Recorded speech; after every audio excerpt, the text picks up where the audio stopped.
Hey guys, today I'm with Bella at Ritz Momentum, and she's going to go over a quick overview of what she does, what her business goes through, and we'll kind of just go into a conversation after that. So it's great to have you on. Thank you. Thank you. So yeah, go over a quick intro of what you do, what your business does, and things like that.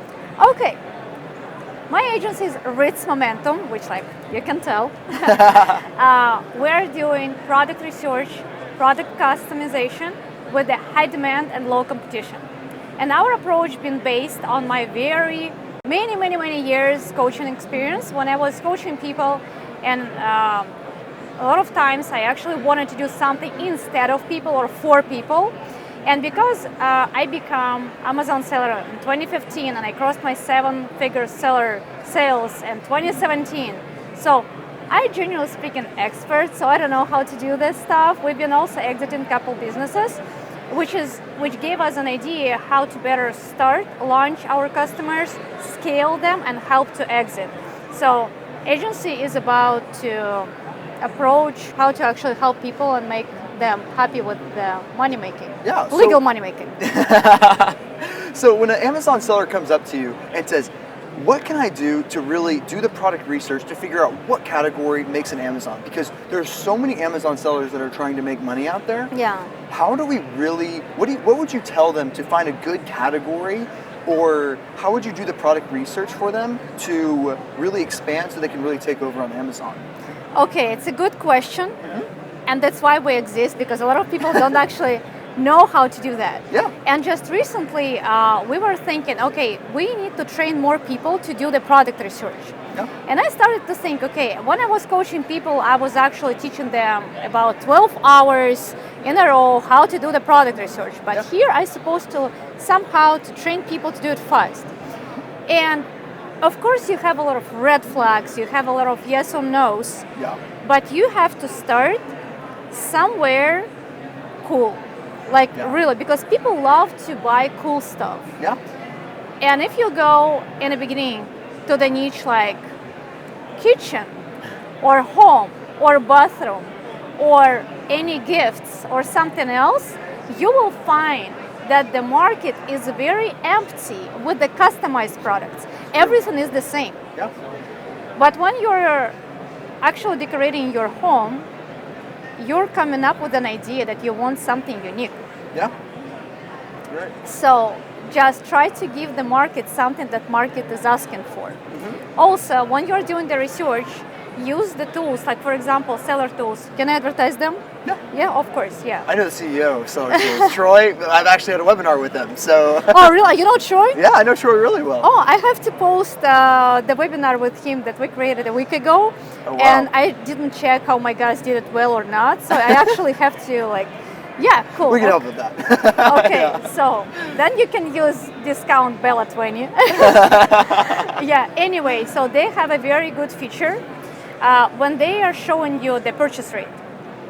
And when you actually expand the seller tools extension, you'll be able to see how many people looking for this product, how many people searching for this product, how many competitors are there, how big is the purchase rate. And if this purchase rate is smaller or lower than 3%, then you have to start thinking how you can help this niche to be better. Also, when you see the huge number of competitors, you don't have to be scared. True. Because most of the listings, they're just indexing with those keywords. Yeah. But it doesn't mean that all those products are relevant to something that you're looking for. I think it does make sense, right? Okay. Yeah, it does. Yeah. And I really do find it fascinating on your presentation that you had that you actually analyze the click-through rate from seller tools, and you see how many people are actually purchasing the product and how many people are just passing because it's not a relevant search term for them. Correct. And where you're really trying to design a product that is relevant. So what would you say to someone when they're initially starting and making an investment on Amazon? How can someone know if it's a successful product to sell on Amazon? Okay, also, Yes. very good question, and I bet you know the answer. Yes. Generally speaking, if you can see, you have two main indicators. If you can see a lot of products on the page one with a lot of reviews and couple of products with low amount of reviews that are relevant to the keyword, and if the products with the low amount of reviews are on a page one and they have a very good sales and they have pretty, let's say, not high, low BSR, but they have good BSR, like at least 10,000 or 20,000, and they're making good amount of money, then you can at least take a look on this product. Unless this product is actually spending a lot of money on the giveaways, which is also you can check pretty easy. Also, you have to check how many keywords they're using as a sponsored keywords right now, which is you can also check with the Hillington. Yeah. Yeah. So if this product like has about 700 to 1,000 keywords as a sponsored, and if this product on a page one with 20 reviews and the sales about $10,000 to $15,000, you can take a look at this product immediately. Sorry, it's my child. Well, I cannot exclude kids from my life, you know? Yeah. Yes. So let's say a product is launched, they are on Amazon, when would you classify it as Amazon advertising ready? Because like certain people say like 10 reviews, have some sales. What do you call an advertising ready product? Okay, here is the thing.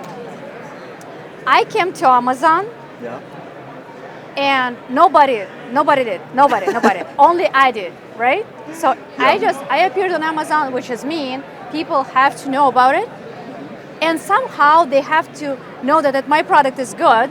Yeah. Probably my pictures are crappy, and they're just running to buy me, right? Yeah. Of course not, guys. It's such a. I will not curse, but I really want to. But yeah, a lot of people are thinking like they've been delivered to Amazon and now their sales will pop up just because their product is great. But no, you have to start the campaign the first second your product started to be available on Amazon within the sign in stock soon. Yes.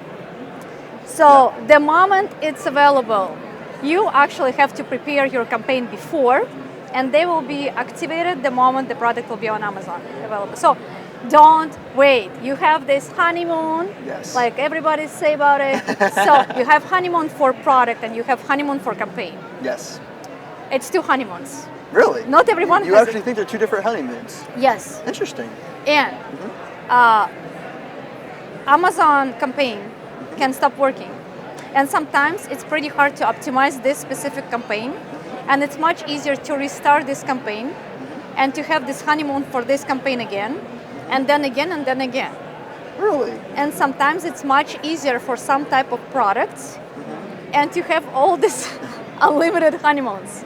Wow. Yeah. So how long would you say is each honeymoon for a product boost and Amazon advertising? Those 2 different honeymoons, how long do you think they are? You know, it depends on the product. Okay. As higher is competition for the product, sometimes it's better the honeymoon. No, really. Sometimes it's up to 40 days, yeah. Wow. But generally speaking, you have 2 very sweet 2 weeks. And you have about same 2 sweet weeks for the Amazon advertising. Wow. For PPC. It's impressive. Sometimes for PPC it's just 5, and then you have to start to optimize something. Yes. But sometimes you can feel pretty well during 2 weeks. So what would you say to an Amazon seller that launches a product, they're really trying to get those first initial sales? They're trying to advertise, but Amazon won't let them spend, and they don't have reviews. They're trying to get those first initial sales. What would you tell them to try to get those first initial sales? Just squeeze. No, actually, it's very easy to increase your visibility. You have to increase impressions. To increase impressions, you have to increase your bid. Yeah. Right? You even don't have to increase your budget sometimes, unless your budget is $1. I think Amazon is not letting less than $5, I believe. Yeah, I'm pretty sure. Yeah, I think so. Yeah, I'm not tracking already this $5 or $10. But generally speaking, if you have $50 budget, just increase your bid. Yeah, and my opinion, do not start without a campaign, because right now it's a wasting money pretty badly, and a lot of people will disagree with me, write me out, and they will start throwing like spoiled tomatoes. But we are testing campaigns for a while already, and DSP is working much better, especially when you're adding the option like look back for 30 days, and like for the similar products. Yeah. It's this retargeting is working so sweet.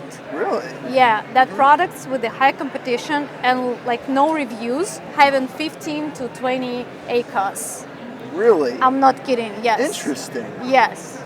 That's interesting that you see it like that. Yeah, and we've been testing some products without any custom as well. When customers like they came to us and they said, "Okay, I found this product. I'm going to." So I'm like, "Man, this product is ridiculous. Yeah. How you even like decide?" Well, I watched some free YouTube videos. Well, good for you, but come on. Yeah. And he's like, "So okay, what should I do?" I'm like, "Okay, let's try DSP and let's see how it will work." And it worked. Good. And it worked like even with this type of products. Wow. So that's interesting. What type of DSP ads? So you said retargeting is almost the best one. What Yeah. about consideration, OTT? What about those other DSP campaigns? So I can tell you, out of everything we tried, because DSP is still pretty new, they launched it in July, Yeah. I think, yeah. So it's just 3 months of tests, but they're pretty successful.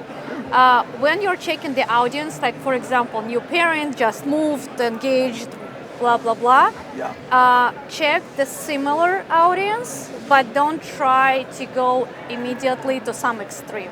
Yeah. Like if you're selling baby products and you think that the father of this child loves to shoot, don't go to like people who love the guns to sell these baby products. Yes.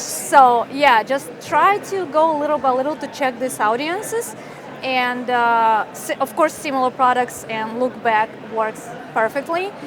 Sometimes you have to check based on because they also can optimize based on conversion, based on better visibility, and oh my gosh, it's a shame, I forgot, and something else.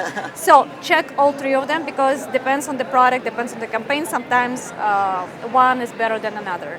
And it's no one advice for everyone. You just have to test. But look back is always working. Good. At least so far. Perfect. And when you're trying to reduce the cost of a new Amazon seller, they're just getting on Amazon, and what are your thoughts about launching on FBM starting out to reduce the cost of sending it into FBA for those new Amazon sellers that are trying to start up as cheap as possible? What are your thoughts on sending it to fulfilled by merchant rather than sending it to Amazon's fulfillment centers? Sweet. So, let's think. Amazon is a platform Yeah. who wants to earn money, Yes. right? Yes. And Amazon is opportunity for you, and you are the opportunity for Amazon, Yeah. right? Yeah. You're right. Which is mean you have to give something before you ask something. Yes. So, be given before taken, right? So, at this point, Amazon, if you will start FBM to try earn for yourself money, Amazon will give you 90 days period when you have to earn the buy box if you just start and it's your first product. True. Yes. So you cannot do PPC, you cannot advertise, you cannot do anything. Yeah. You're right. Yeah, so just chill.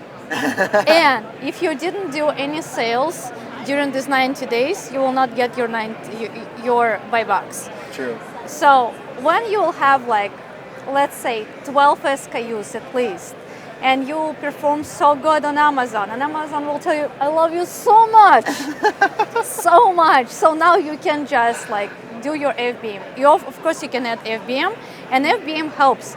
Also, FBM was great during COVID-19. Yeah.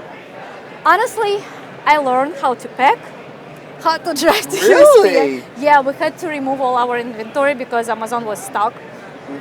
Wow. And our biggest shipment was about, oh my gosh, I won't lie you because like before I had the podcast with Bradley last week, I checked the number. I think it was about 1,000 or 300 a night. Wow. So we actually had to pack so many boxes and to do so many trips during the day because all these delays and all this stuff.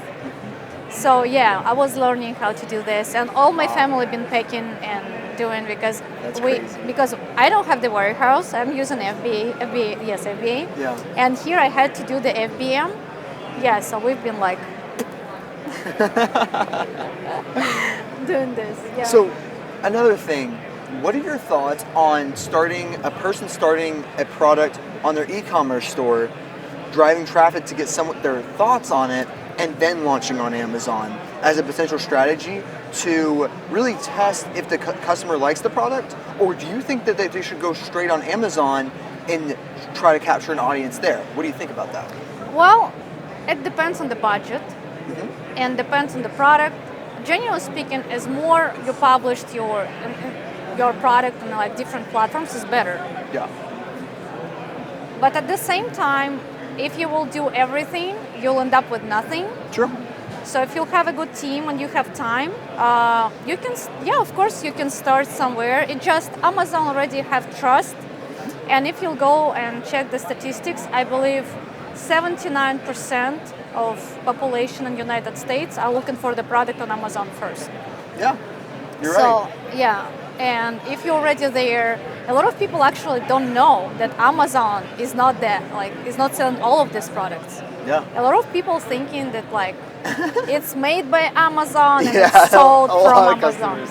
Yeah, and just like some very low percentage people understand that it's actually regular sellers. Yeah. Yeah, my realtor recently asked me, she said, so when I'm checking the products and I see that it's exactly the same sunglasses, but just different reviews, I'm always thinking that it's just like something replica or something. Like, no, it's actually the same sellers. They're just trying to beat each other. Yes. Yeah.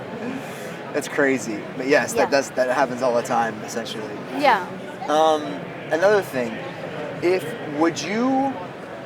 a customer is coming to you and they're trying to resell a product, what are your thoughts about reselling products? Do you think it's smart or not?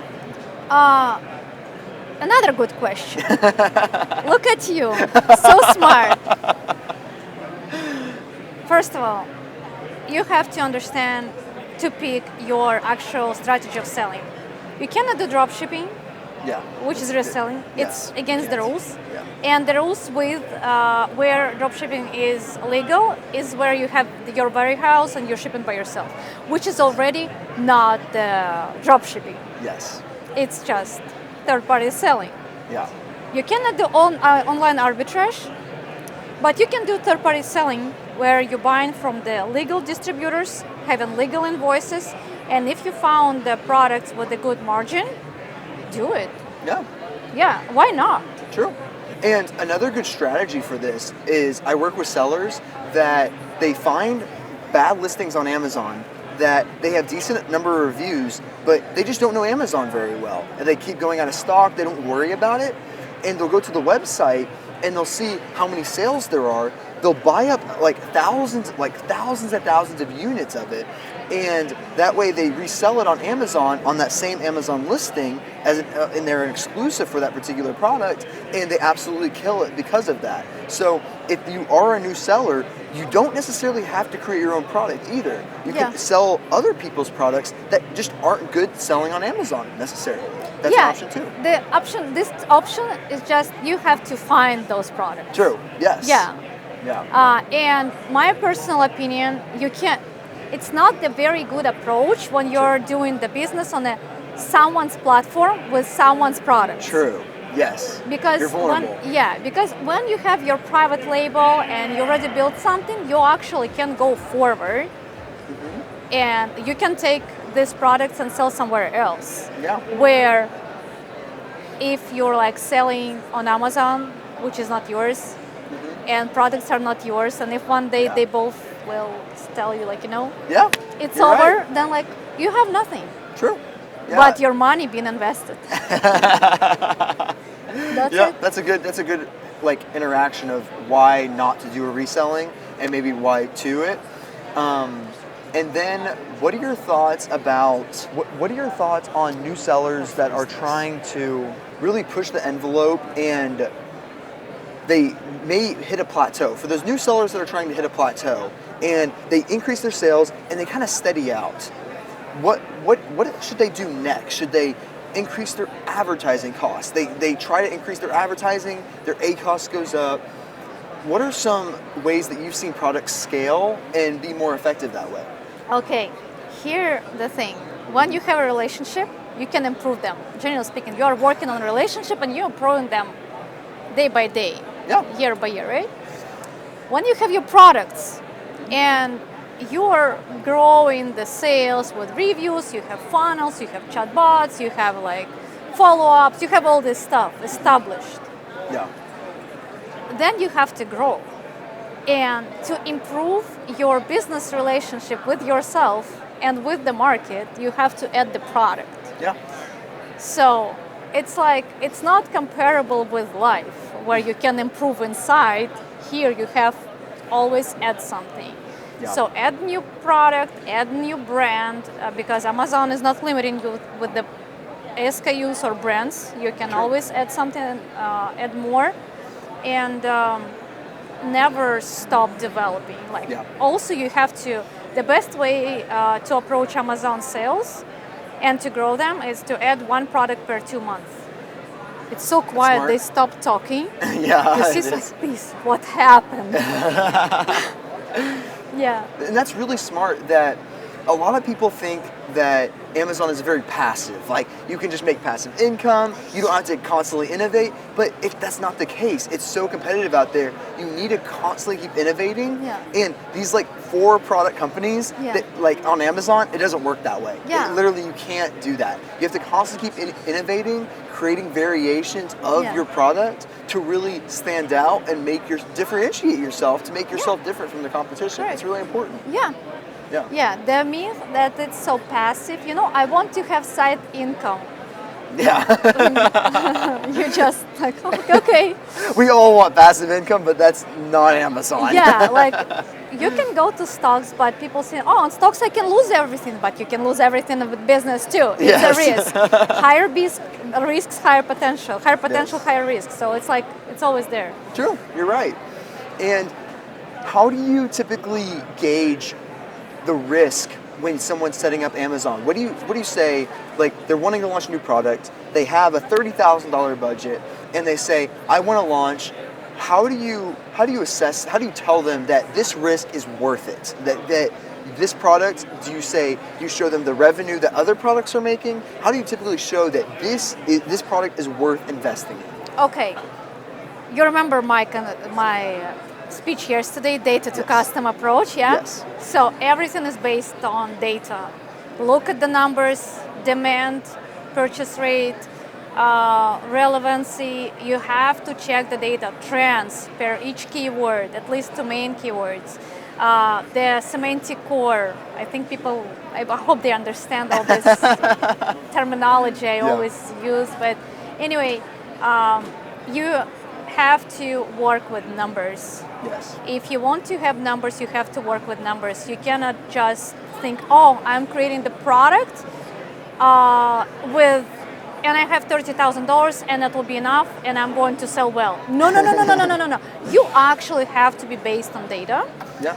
And we recommend when people have just 30K or 30K, start with 1 product and 2 variations. This is actually what we're doing. It's like one of our offers, a little bit of sale. So we are doing main product, 2 variations, and then people will be able to also buy the inventory and start their sales, and they will also have money for the PPC campaigns. Cool.